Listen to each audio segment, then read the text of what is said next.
दोस्तों, जैसा कि हम लोग कुछ न कुछ हर्बल ड्रग्स पे डिस्कस करते रहते हैं, तो आज हम डिस्कस करने जा रहे हैं आरोग्यवर्धनी वटी पे। और जैसा कि आप जानते हैं कि इसके नाम से ही हमें पता चल रहा है कि ऐसा द्रव्य जो आरोग्य को प्रदान करता हो, ऐस इसलिए इसका नाम ही है आरोग्यवर्धनी वटी। आरोग्यवर्धनी वटी के अगर उपयोगों की बात की जाए तो फर्स्ट ऑफ ऑल ये सबसे बढ़िया काम करता है लीवर पे। लीवर में जैसे केसेस हमारे पास आते हैं, सीरम बिलिरुबिन इंक्रीज़ है, एसजीओटी है, एसजीपीटी है। अगर किसी पेशेंट का इंक्रीज़ है तो ऐसे कंडीशन में ये आरोग्यवर्धनी one of the best drug है। ये लीवर को रिज्यूनेट करता है, मतलब कि उसको हेल्दी बनाता है, उसको मजबूत बनाता है और उसके सारे बीमारियों पे ये काम करता है। और जैसा हम जानते हैं कि लीवर पे जो भी द्रव्य काम करता है, जो भी ड्रग लीवर को बेहतरीन बनाता है, वो चर्म रोग पर भी काम करता है। अर्थात skin is the mirror of the liver. Secondly अगर देखा जाए तो ये पाचन शक्ति को भी बहुत अच्छा करता है, फैटी लीवर के केस में काम करता है, हमारे शरीर की चर्बी को भी कम करता है।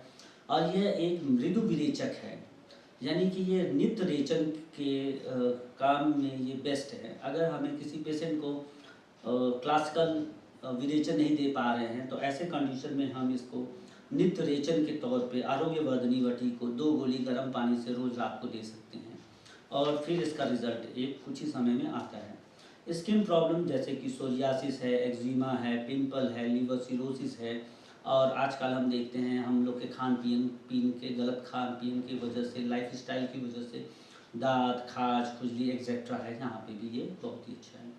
पेशेंट कभी कभी आते हैं अननोन रीज़न से, उनके स्वेलिंग है बिकॉज ऑफ हार्ट और बिकॉज ऑफ लीवर, जिसे हम अपने आयुर्वेद में शोथ कहते हैं। तो ऐसे कंडीशन में भी ये बहुत ही उपयोगी है। एनीमिक केसेस में भी ये बहुत ही उपयोगी है। लीवर और स्प्लीन, अगर आपको अल्ट्रासाउंड में दिख रहा है कि स्प्लीनोमेगाली है और हिपैटोमेगाली है, को इंक्रीज कोलेस्ट्रॉल है, ऐसे कंडीशन में हम इसको ड्रग ऑफ चॉइस मान सकते हैं। अगर जलोदर का केस है, सपोज करिए कि जैसे केसेस आते हैं उनका पेट पूरा फूला हुआ है, उसमें पानी है जिसको हम एसाइटिस बोलते हैं, ऐसे कंडीशन में भी ये one of the best drug है। IBS, एसिडिटी, UTI में भी इसको हम ड्रग ऑफ चॉइस मान सकते हैं। अगर इंग्रेडिएंट की बात किया जाए तो इसमें लौ भस्म है, पारद है, अभ्रक भस्म है, त्रिफला है, गंधक भस्म है। और देखा जाए तो इसमें 50% इसका जो मेन इंग्रेडिएंट है वो है कुटकी।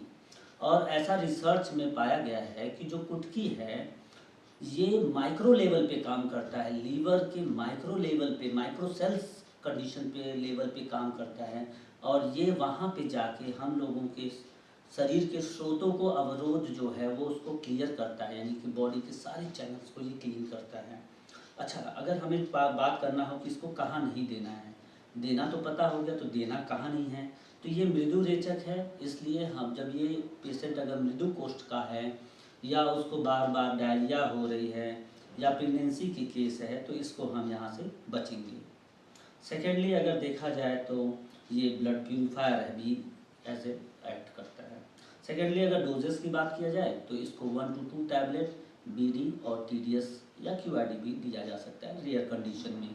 और इसको बेस्ट इसका देने का तरीका है कि इसको हम आप गर्म पानी से ही उपयोग करें। धन्यवाद।